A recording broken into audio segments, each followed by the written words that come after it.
जय जगन्नाथ स्वामी की, जय जगन्नाथ स्वामी की।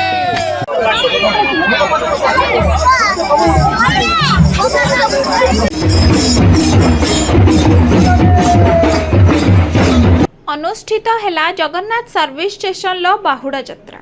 भक्तंक गहणरे रथ पहुँचला श्री श्री पतित पावन जगन्नाथंक मंदिर रे। भक्तिमय परिवेश रे शेष होईछि महाप्रभुंक पवित्र बाहुड़ा यात्रा। बालेश्वर जिलार समग्र पुरपल्ली रे आडंबर सहकारे बाहुड़ा यात्रा पालन करा जायतिबा बेले शेरगढ़ जगन्नाथ सर्विस स्टेशन पक्षरु मध्य श्री जगन्नाथंकर बाहुड़ा यात्रा पालन करा जायछि। बड़ भाई बलभद्र सान भौणी सुभद्रा को साथी रे धरी कालिया शांत माउसी बाड़ी निज मंदिर को फेरिछंती। पूर्व परंपरा एवं निर्घंट अनुसार गौडुणी पोखरी स्थित लक्ष्मीनारायण मंदिर अपराह्न श्रीजीमानंकु पहंडी करा जाई रथारूढ़ करा जायतिला। जगन्नाथ सर्विस स्टेशन परिचालना निर्देशक डॉक्टर लक्ष्मीनारायण महांती छेरा पहरा करिबा परे रथटଣା आरंभ होइतिला। पवित्र बाहुड़ा रथयात्रा उपलक्षे आपको समस्त अभिनंदन शुभेच्छा। आमर जगन्नाथ स्टेशन आमर जो जगन्नाथ मंदिर तार जो आम जो बलभद्र सुभद्रा जगन्नाथ स्वामी आज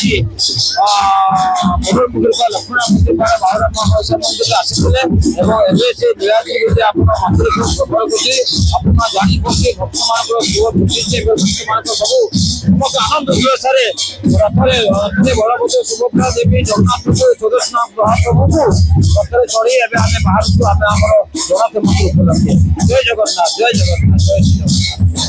हजार हजार भक्त रथ को टाणी टाणी नहीं श्री जगन्नाथ मंदिर रे पहुंचाई। घंट घंटा ढोल महुरी एवं भजन कीर्तन समग्र अंचल रे उछुली उठितिला। जातीय राजपथ रे गड़ीथिला 6 चक विशिष्ट 16 फुटर रथ। रथ जीवा समय ठाकुर को दर्शन करने श्रद्धालुओं भिड़ लगी जातीय राजपथ रे। डॉक्टर महांती सहधर्मिणी रश्मिता महांती दुई पुत्र दिव्यज्योति महांती और ज्योतिरादित्य महांती प्रत्यक्ष तत्वावधान रे समस्त कार्य संपन्न होइतिला। रथ श्री जगन्नाथ मंदिर रे पहुंचीबा परे सेठारे आयोजित भजन संध्या और सामूहिक प्रसाद सेवन रे बहु भक्तों समागम होइतिला। शनिवार दिन सुनावेश भजन संध्या कीर्तन सांगकु सामूहिक प्रसाद सेवन आयोजित कराजिबो बोली डॉक्टर महांती सूचना दैछंती।